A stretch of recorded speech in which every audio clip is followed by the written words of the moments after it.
नमस्कार, freedom academy में आपका स्वागत है। आज हम ऐसे विषय की चर्चा करेंगे जिसमें छात्र सामान्यतः बड़ी ही परेशानी महसूस करते हैं।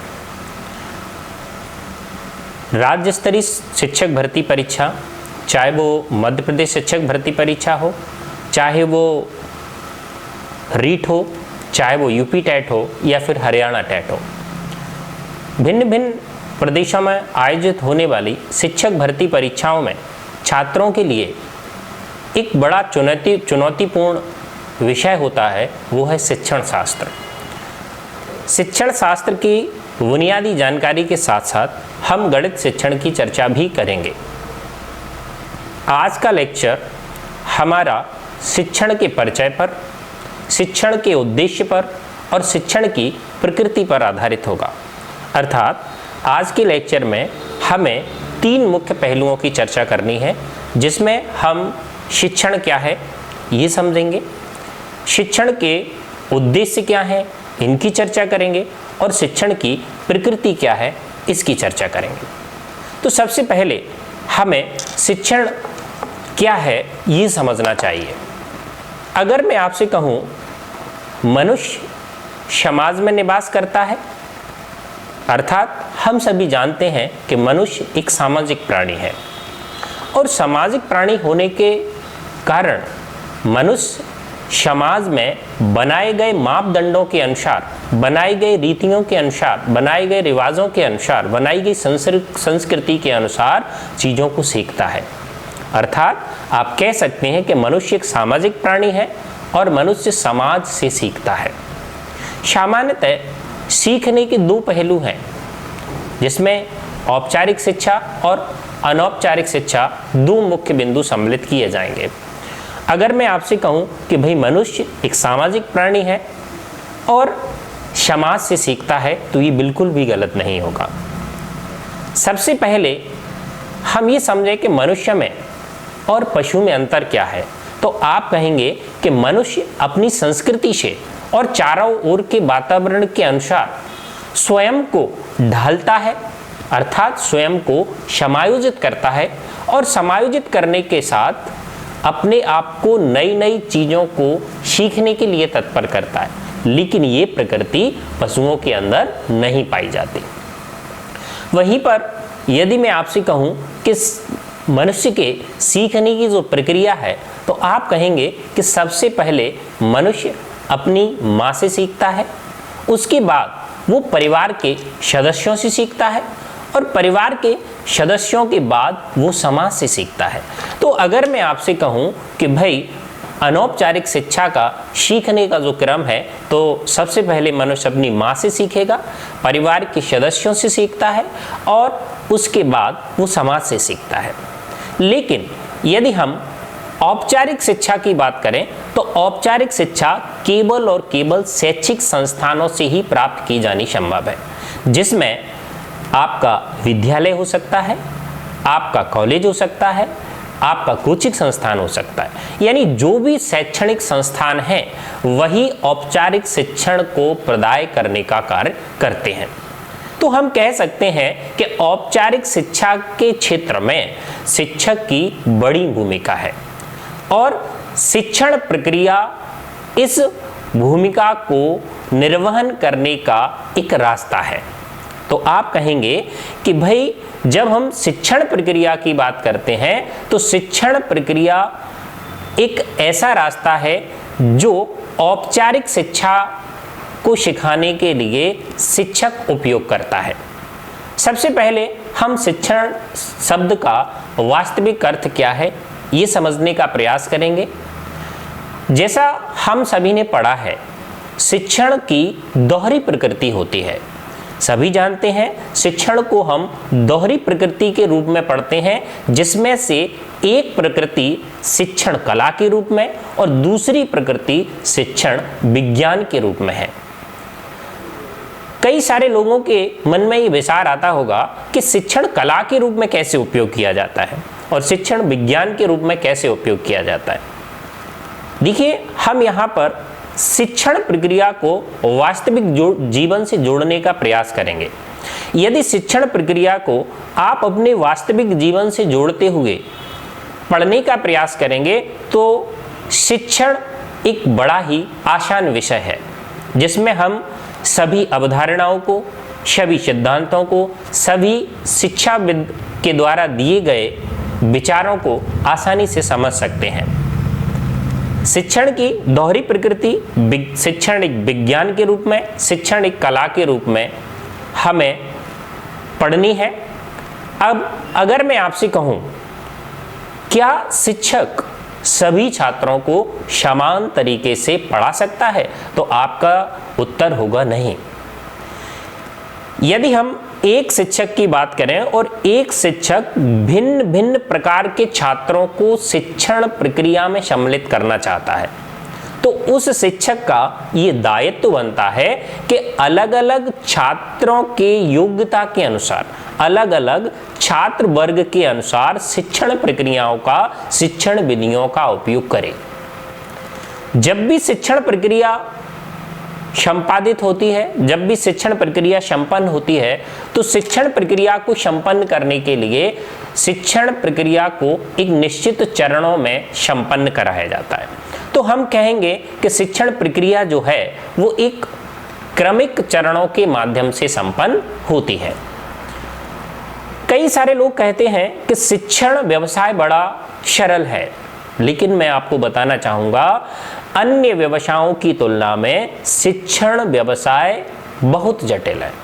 उसका कारण ये है कि शिक्षण प्रक्रिया संपन्न कराते समय प्रत्येक छात्र के हित को ध्यान में रखते हुए, क्योंकि वर्तमान शिक्षा पद्धति की हम बात करें तो वर्तमान शिक्षण पद्धति बाल केंद्रित होना चाहिए और बच्चों को ध्यान में रखते हुए शिक्षक को ये समझना होता है कि बच्चों का स्तर क्या है और उनको किस प्रकार से ज्ञान प्रदान किया जाए। अगर सरल से कठिन की ओर, आप लोगों ने सुना होगा बहुत सारे शिक्षण सूत्रों का उपयोग करते हैं और वो शिक्षण सूत्र वास्तव में शिक्षण किस प्रकार से प्रदान किया जाए ताकि ज़्यादा से ज़्यादा छात्र हित में हो, अर्थात ज़्यादा से ज़्यादा ज्ञान छात्रों तक पहुंचाने में सक्षम हो। अब हमें चर्चा करनी है कि शिक्षण के उद्देश्य क्या होने चाहिए। भाई, जब हम शिक्षण प्रक्रिया संपन्न कराते हैं तो उस शिक्षण प्रक्रिया में हमें कौन कौन से उद्देश्यों को सम्मिलित करना चाहिए, जिसमें सबसे पहला जो महत्वपूर्ण उद्देश्य है वो है शिक्षण की अवधारणा और प्रकृति को समझ सकें। अर्थात हम शिक्षण की अवधारणा क्या है, शिक्षण की प्रकृति क्या है, इसको अगर हम समझ सकते हैं तो ये हमारे शिक्षण का प्रमुख उद्देश्य होना चाहिए।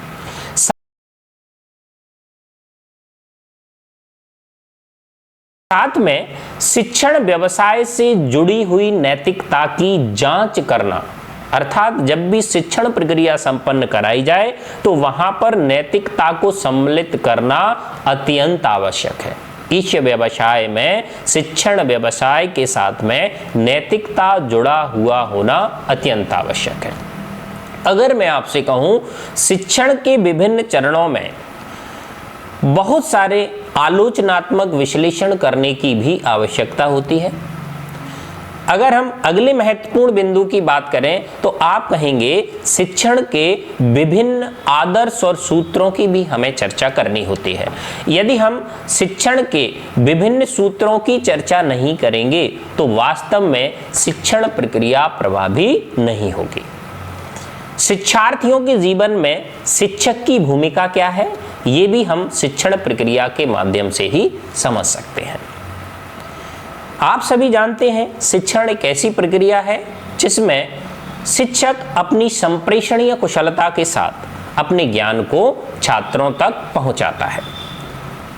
हमने बड़ी ही एक महत्वपूर्ण तथ्य को डिस्कस किया जिसमें कहा कि शिक्षण की दोहरी प्रकृति होती है और शिक्षण की दोहरी प्रकृति को ऑक्सफोर्ड शब्दकोश के अनुसार भी व्याख्या किया गया है।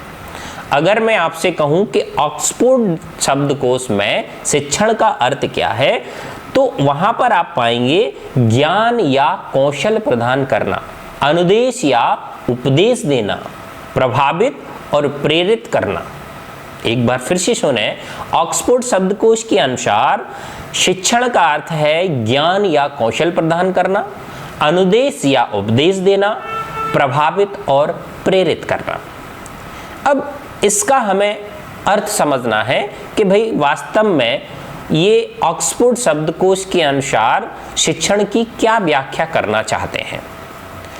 तो हम समझेंगे कि शिक्षण एक ऐसी गतिविधि है जो अधिगम में सहायता प्रदान करती है। जैसा कि आप सभी जानते हैं, अधिगम का सामान्य अर्थ होता है सीखना, अर्थात शिक्षण प्रक्रिया अधिगम में सहयोग प्रदान करती है, बच्चों को सिखाने में सहयोग प्रदान करती है।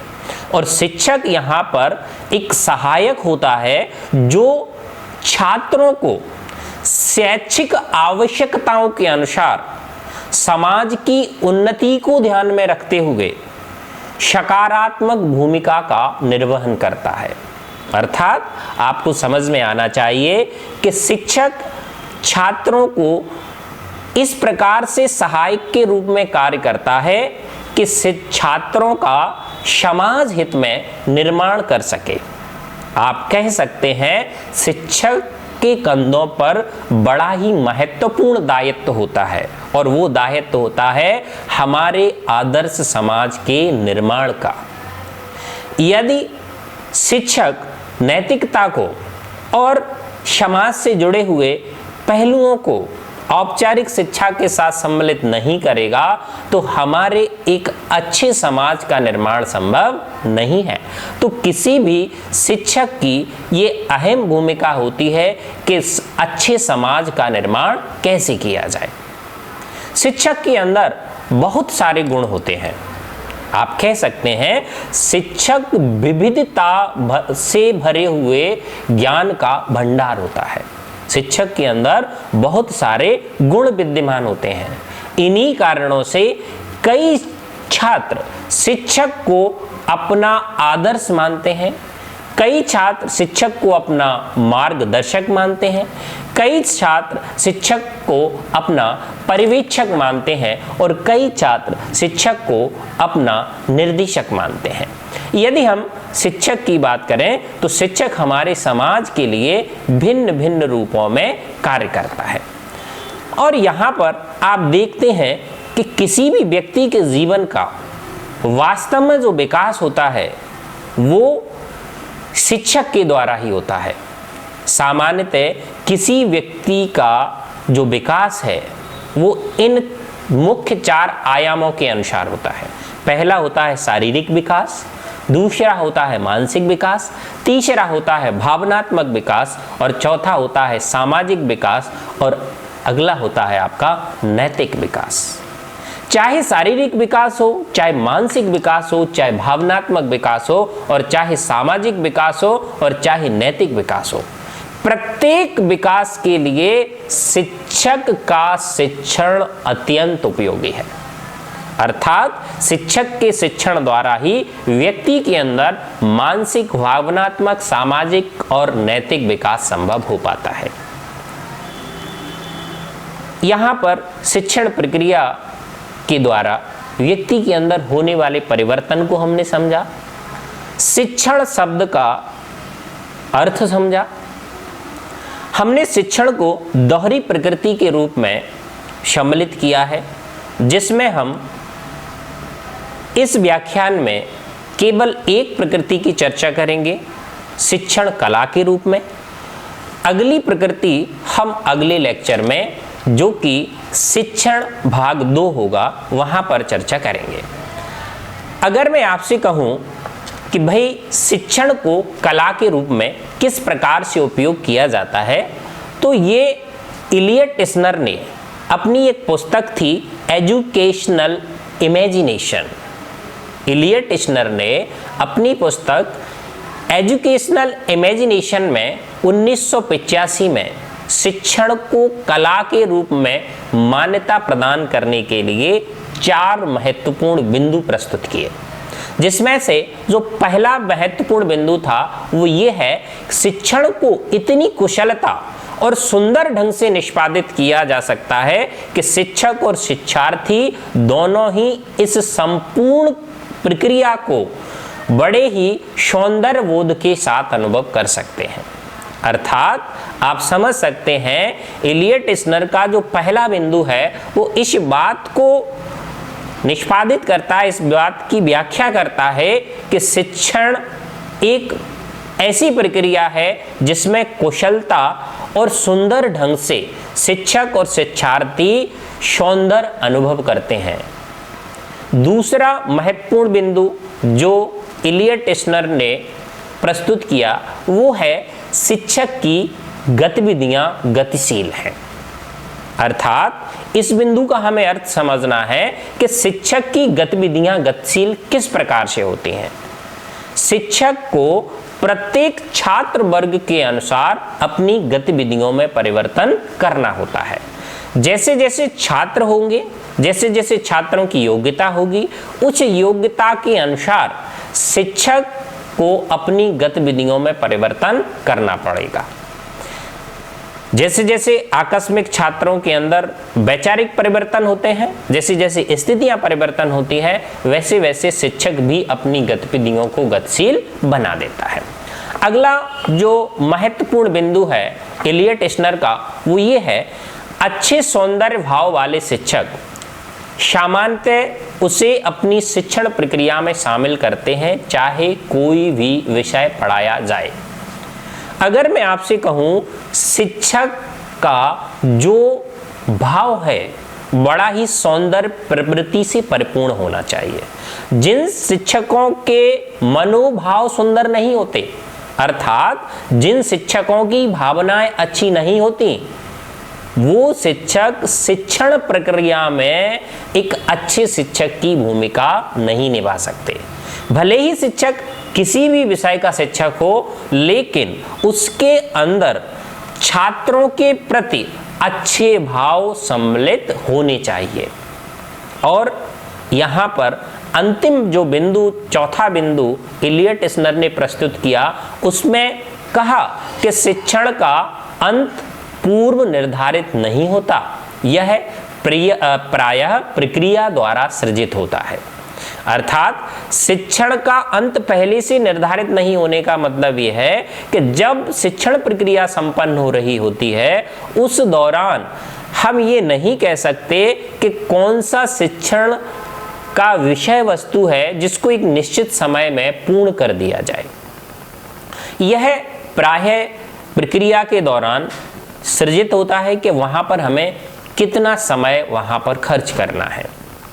और इलियट स्नर की इन्हीं 4 महत्वपूर्ण तथ्यों को ध्यान में रखते हुए इस प्रकार से शिक्षण की 4 प्रमुख इंद्रियां मानी गई, जिसमें से पहली इंद्रिय है सौंदर्य बोध के अनुभव के स्रोत के रूप में। ध्यान दें, शिक्षण की 4 प्रमुख महत्वपूर्ण इंद्रियां हैं, जिसमें पहली इंद्रिय है सौंदर्य बोध के अनुभव के स्रोत के रूप में। अर्थात यदि शिक्षण प्रक्रिया सौंदर्य बोध का अनुभव नहीं कराती तो वो एक अच्छी शिक्षण प्रक्रिया नहीं है। दूसरी है दृष्टिकोण और गुणों के नियंत्रण पर आधारित होने के रूप में। तीसरी है एक अनुमानी और आकस्मिक गतिविधि के रूप में।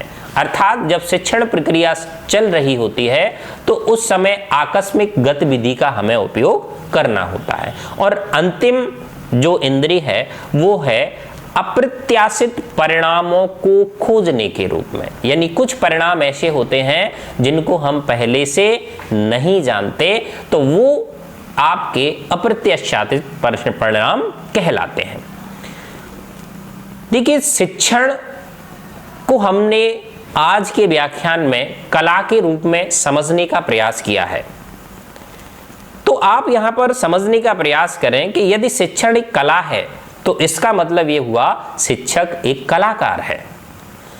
शिक्षक के अंदर भावों को अभिव्यक्त करने की एक समझने के साथ में हमने शिक्षण की प्रकृति भी समझी, और जिसमें एक महत्वपूर्ण प्रकृति शिक्षण की है शिक्षण कला के रूप में। इस प्रकृति को एक उदाहरण के माध्यम से हम और समझने का प्रयास करते हैं। यदि एक शिक्षक फूल की संरचना को कक्षा के दौरान बताना चाहता है तो हो सकता है कि एक शिक्षक अपने व्यक्तित्व, अपनी योग्यता के अनुसार पारंपरिक विधि का उपयोग करे और कहे किसी पुष्प में 4 वृत्ताकार अंग होते हैं जिनके नाम हैं वाहिदल, पुंकेसर, स्त्रीकेसर, और उनकी संरचना को भी स्पष्ट करे। लेकिन वहीं पर हो सकता है कि एक दूसरा शिक्षक अधिक रोचक ढंग से और अधिक सौंदर्यात्मक तरीके से इस प्रश्न की व्याख्या कर सकता है। जैसे एक शिक्षक गुलाब का फूल दिखाता है।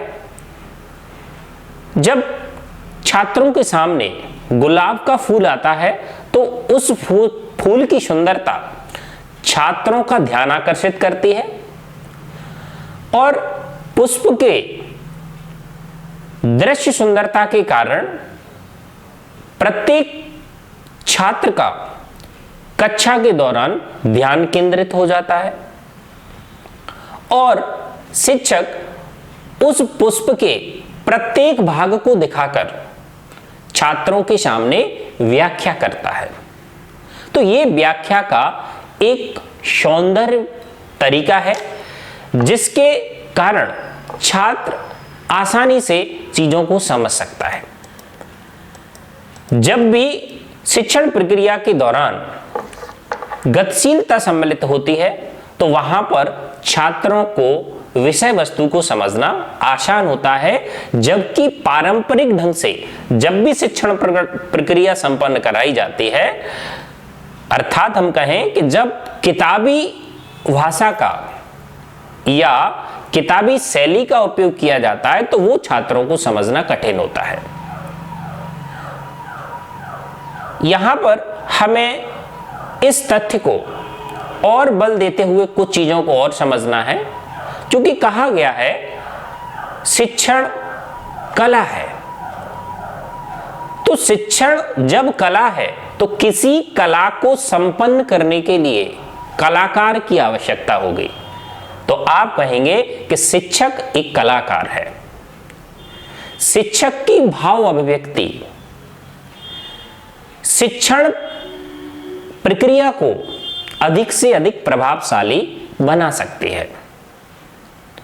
जब शिक्षक के अंदर उसके भावों को अभिव्यक्त करने का तरीका, उसकी आवाज, उसके चेहरे के हाव भाव, उसके शारीरिक संकेत, उसके आकर्षक व्यक्तित्व शिक्षण प्रक्रिया को और भी अधिक सुंदर बना सकते हैं।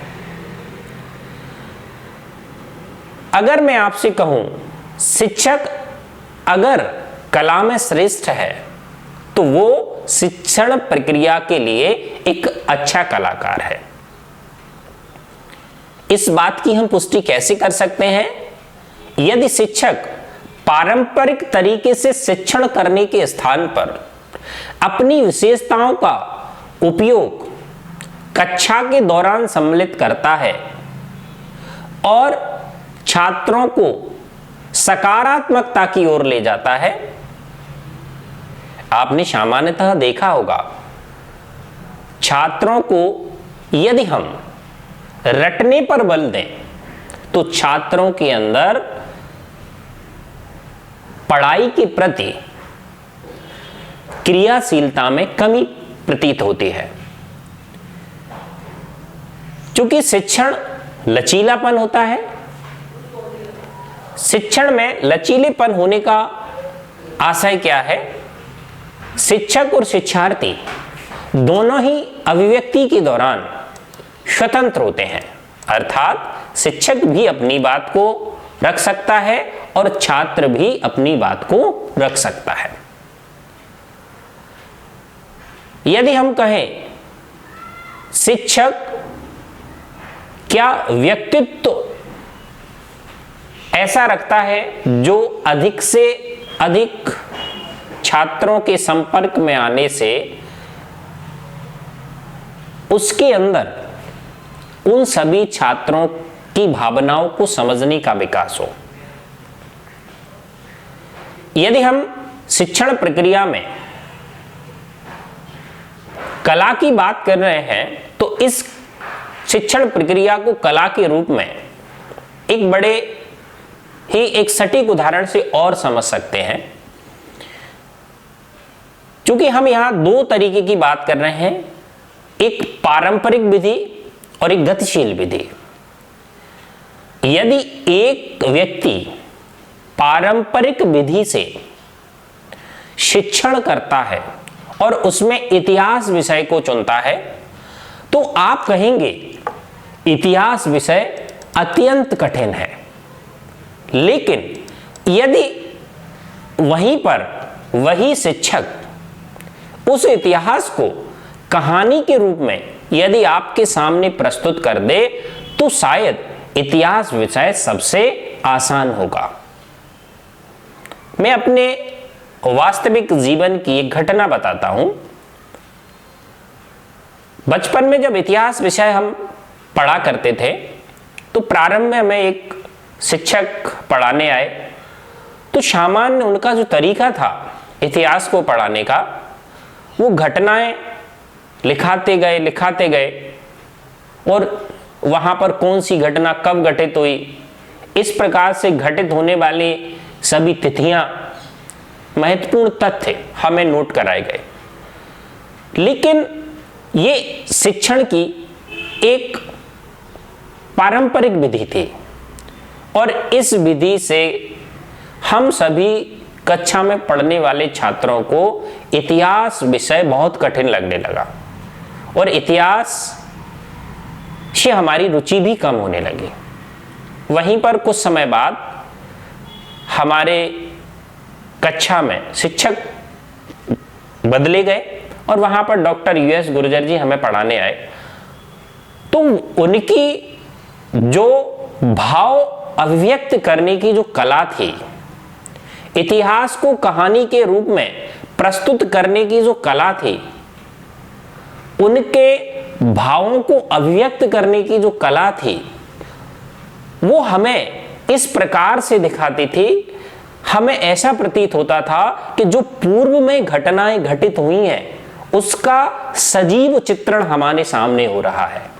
और इसी कारण हमें इतिहास विषय की सभी घटनाएं, चाहे वो पानीपत का युद्ध हो, चाहे वो पर्ल हार्बर हो, चाहे वो विश्व युद्ध हो, चाहे वो बोस्टन पार्टी हो, चाहे वो 1857 की क्रांति हो, सभी घटनाएं बड़ी सहजता से समझ में आई और आज तक उन सभी घटनाओं के जो चरित्र हैं, जो चित्रण हैं, वो हमारे मन में समाहित हैं।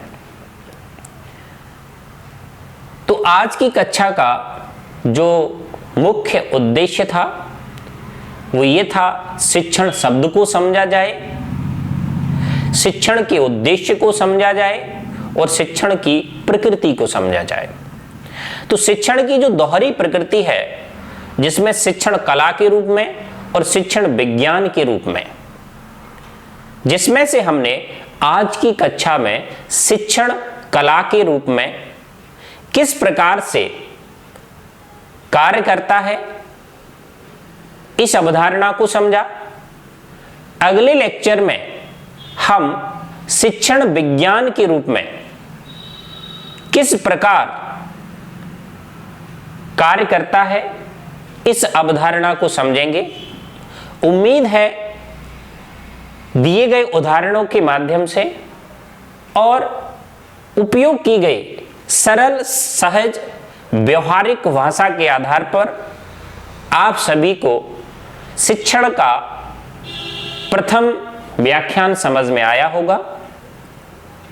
इसी प्रकार, इसी क्रम को रखते हुए हम आगे बढ़ेंगे।